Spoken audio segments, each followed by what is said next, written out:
Hello दोस्तों, Tata steel के बारे में हम बात करने वाले हैं। मई 2 को रिजल्ट्स आने वाले हैं और टाटा स्टील की तरफ से डिविडेंड की भी घोषणा होने वाली है। लेटेस्ट रिव्यू करेंगे बिजनेस का कि टाटा स्टील में क्या इंपॉर्टेंट चीजें ध्यान में रखनी चाहिए। तो देखिए, सबसे पहले शुरुआत में डिविडेंड के साथ करता हूं। ये देखिए, ये जो डिविडेंड है टाटा स्टील की तरफ से एक बार पूरे साल में डिक्लेयर होता है। अब जैसे पिछले साल 51 रुपीज का डिविडेंड था, फिर उससे पहले 25 रुपीज का जो 2021 में था वैसा डिविडेंड था।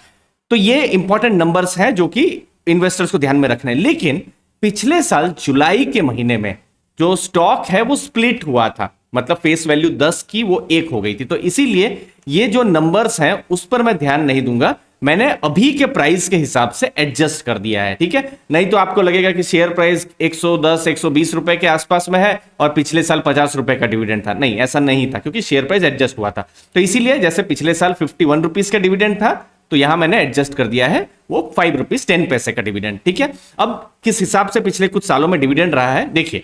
2014 बहुत पुराने डेटा में लेकर आया हूं। 2014 में 1 रुपया का, फिर 80 पैसा, 80 पैसा, फिर 1 रुपया का डिविडेंड, फिर 1 रुपया का डिविडेंड, फिर देखिए डिविडेंड बढ़ा 1 रुपया 30 पैसा, फिर डिविडेंड कम हुआ 1 रुपया 2020 में, फिर 2.5 रुपया का डिविडेंड, फिर 5 रुपया 10 पैसे का डिविडेंड। देखिए यहां इन नंबर से एक चीज बिल्कुल आपको ध्यान में आ रही होगी कि जो डिविडेंड है उसको लेकर जो प्रिडिक्टेबिलिटी है कि हम अंदाजा लगा दें कि क्या डिविडेंड हो सकता है, बहुत ही मुश्किल है।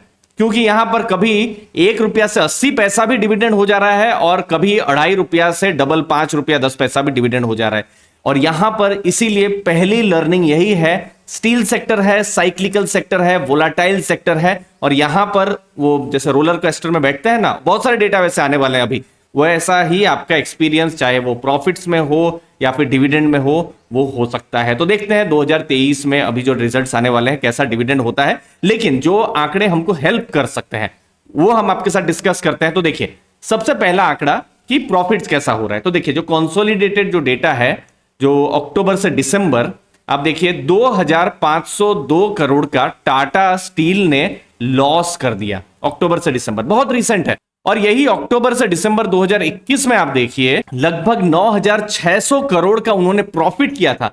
इनफैक्ट पिछला जो फाइनेंशियल ईयर था उन्होंने 41,000 करोड़ से ऊपर का प्रॉफिट किया था, जहां पर उन्होंने टीसीएस जो टाटा ग्रुप की सबसे ज्यादा बड़ी कंपनी है प्रॉफिट लेकर आती है, उनको भी बीट कर दिया था।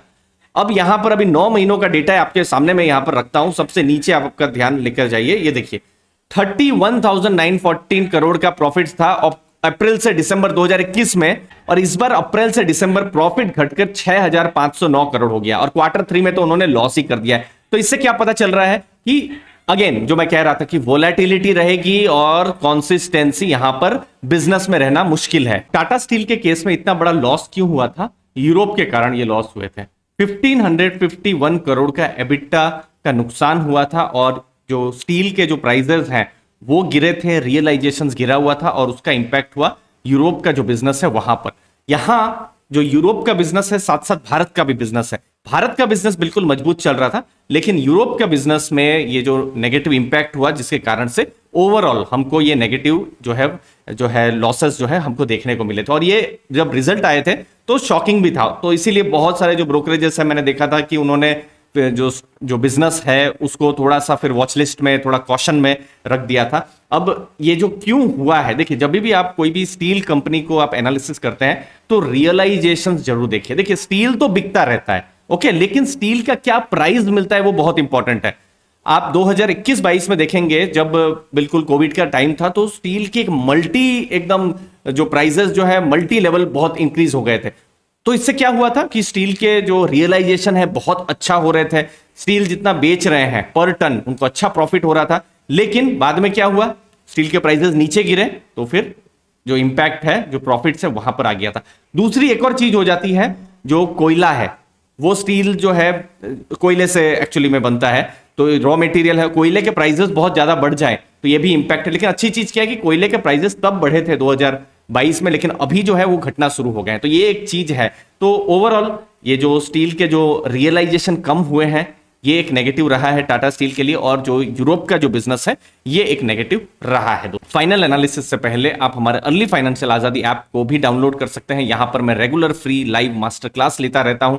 इन्वेस्टमेंट से जुड़े फ्री लर्निंग मटेरियल्स, मार्केट से जुड़े लर्निंग मटेरियल्स मैं हमेशा अपलोड करता रहता हूं, और कुछ कोर्सेस को भी आप एक्सप्लोर कर सकते हैं। अगर आप बिगिनर हैं तो हैवी डिस्काउंट में ये कोर्सेस हैं, बहुत प्यार भी मिला है। इन कोर्सेस को आप एक्सप्लोर कर भी सकते हैं दोस्तों। डिस्क्रिप्शन बॉक्स में मैंने लिंक को दिया हुआ है। जो मैं रोलर कोस्टर की बात कर रहा था, जब फाइनेंशियल ईयर 22 की जब हम बात कर रहे हैं, जब टीसीएस का प्रॉफिट से भी ज्यादा टाटा स्टील का प्रॉफिट हुआ था, तो आप देख सकते हैं उनके एबिटा मार्जिन 26.2% हो गया था।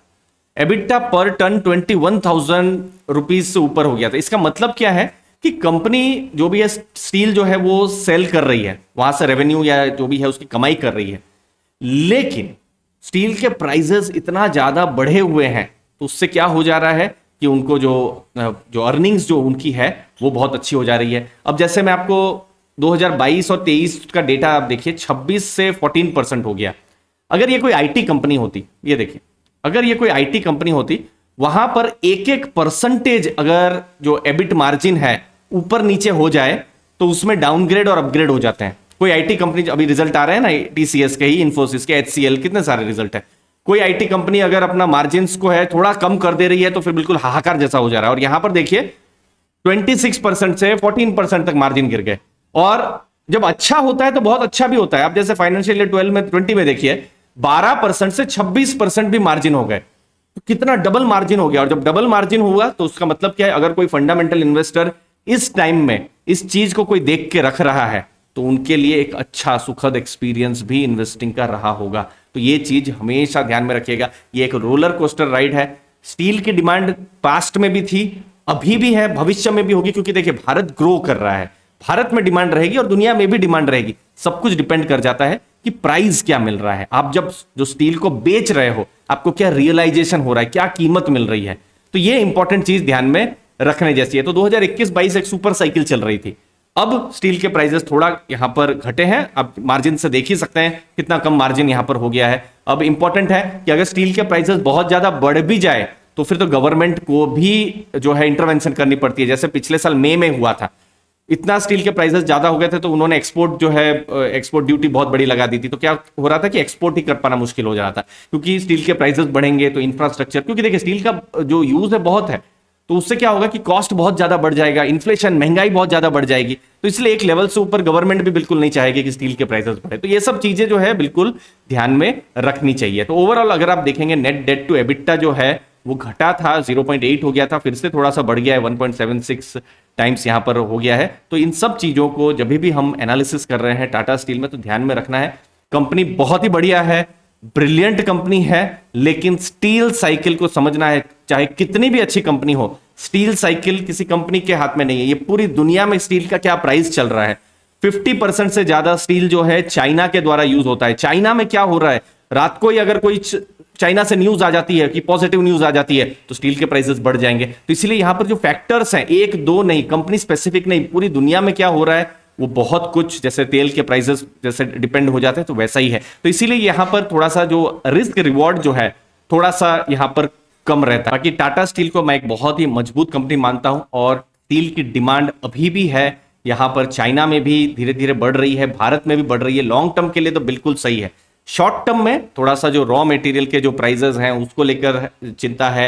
स्टील के जो भाव जो है बहुत ज्यादा अभी अगर बढ़ने का कहें तो उतना बढ़ नहीं रहे हैं, लेकिन थोड़ा थोड़ा बढ़ रहे हैं। तो जो हमको एक शॉक लॉस जो देखने को मिला, शायद वैसा हमको लॉस देखने को नहीं मिला है। बाकी स्टील प्राइसेस अगर आप भारत में देखें तो इंप्रूव हो रहे हैं, जो कि बहुत अच्छी बात है। लेकिन बहुत ज्यादा अगर स्टील के प्राइसेस हो गए तो फिर गवर्नमेंट का इंटरवेंशन होगा। तो यहां पर वो जो चीज है हमको ध्यान में रखनी है। तो लास्ट में यूरोप का जो बिजनेस है उसको हमको देखना है। यूरोप के बिजनेस ने ही लॉस किया है, भारत के बिजनेस ने लॉस नहीं किया है। भारत का बिजनेस बहुत अच्छा कर रहा है, भारत में डिमांड भी बहुत अच्छी है, लेकिन यूरोप का बिजनेस को ही जब भी Q4 मई 2 को रिजल्ट आएंगे हमको देखना है कि ये बिजनेस क्या थोड़ा रियलाइजेशन ला रहा है, प्रॉफिट ला रहा है, ये हमको देखना है। और स्टील के किस हिसाब से प्राइस हो रहे हैं और जो रिकवरी है वही चीज हमको देखनी है। बाकी अगर स्टील के प्राइसेस देखेंगे, एशिया में धीरे धीरे बढ़ रहे हैं, भारत में थोड़ा थोड़ा बढ़ रहे हैं, और जो स्टील के जो प्राइसेस हैं, चूंकि रिसेशन जैसा माहौल है यूरोप में, वो लेकर थोड़ा सा अभी भी अनसर्टेनिटी बनी हुई है। बाकी मई 2 को हमको और ज़्यादा डेटा आएंगे। जैसे पिछली बार मुझे याद है जब जनवरी का जब रिजल्ट आया था, किसी ने एक्सपेक्ट भी नहीं किया था कि ऐसा शॉक जो है लॉस आ जाएगा।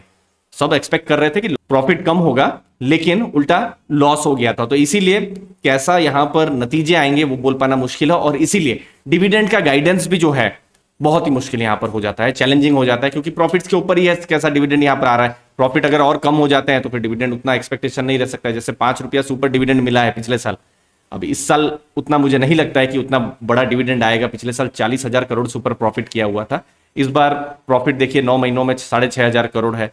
अब देखते हैं क्वार्टर 4 में कैसा प्रॉफिट है, तो उसके बाद ही हमको डिविडेंड के बारे में पता चलेगा। लॉन्ग टर्म एक बहुत ही स्ट्रांग कंपनी है, लेकिन साइक्लिकल स्टॉक में हमेशा ध्यान में रखना है। सही साइकिल में अगर इंटर करते हैं तो अच्छा एक्सपीरियंस हो सकता है, खराब साइकिल में अगर आप इंटर करते हैं तो 4-5 साल के लिए पेन या तकलीफ भी हो सकती है। मुझे उम्मीद है आपको वैल्यू मिली होगी। आपके समय के लिए बहुत बहुत धन्यवाद। थैंक यू दोस्तों, धन्यवाद।